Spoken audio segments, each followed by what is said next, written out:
Hello and welcome to Brainy Gardener. Today it is all about how to grow and care for the African violet. African violet is a genus of flowering plants in the family Gesneriaceae, comprising about 10 species. African violets originate from the tropical regions of Africa, mainly Tanzania and Kenya. They are incredibly popular ornamental houseplants, grown mainly for their brightly colored flowers which vary from white to yellow to pink to purple and blue with many intermediate shades.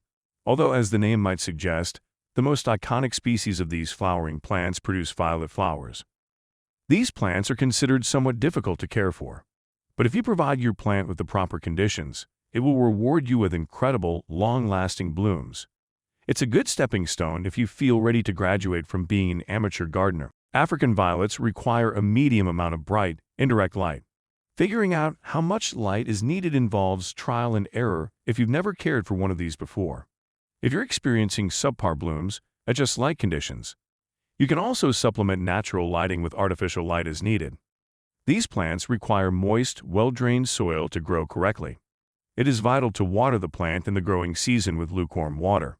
Always water from the bottom as the leaves can get brown spots from splashed water. Overwatering can be detrimental, so it is essential to ensure the soil is dry before watering again. Depending on your potting soil and pot structure, drying may take longer for you than it is for others. So, there isn't a strict schedule you need to follow. Just water when the top layer of soil dries out. Water sparingly in winter. African violets perform best in temperatures between 6 to 7 to 5 degrees Fahrenheit. It is advisable not to allow the temperature to go above 80 degrees Fahrenheit, as it can damage the plant. During winter, some varieties can tolerate temperatures down to 50 degrees Fahrenheit, but do not allow it to drop further.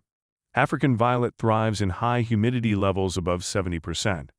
If the air is dry, try increasing humidity using a humidifier. If needed, you can also use a water-filled pebble tray, but don't submerge the pot. To maintain high humidity levels, you can group these plants with other high humidity requiring plants. African violets are quite popular plants, and most gardening stores carry specialized fertilizers for these plants. Check if your local store has any before going with any other option.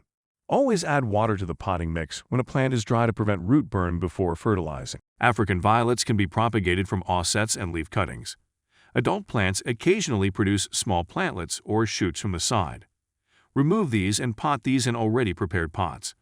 Propagation can also be done by taking leaf cuttings from the mother plant. For best results, wait for the plant to form a healthy, vigorous leaf. The best time to take cuttings is in summer before new growth begins. Prepare a pot filled with African violet mix, or 1 part vermiculite and 1 part sand soiling medium. Pick a healthy leaf from the mother plant and snip just below the end of the leaf on the stem.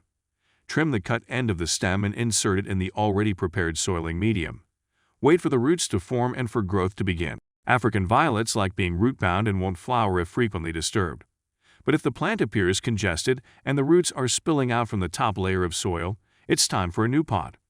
When repotting, be sure to use a pot that is slightly larger than the current pot. Both the soiling medium and the pot itself should facilitate water drainage. This plant is watered often, and if the excess water isn't drained, it won't live long. Make sure holes are drilled in the bottom or sides of the pot. African violets are non-toxic to cats and dogs, so if you're a pet owner, it's perfectly safe.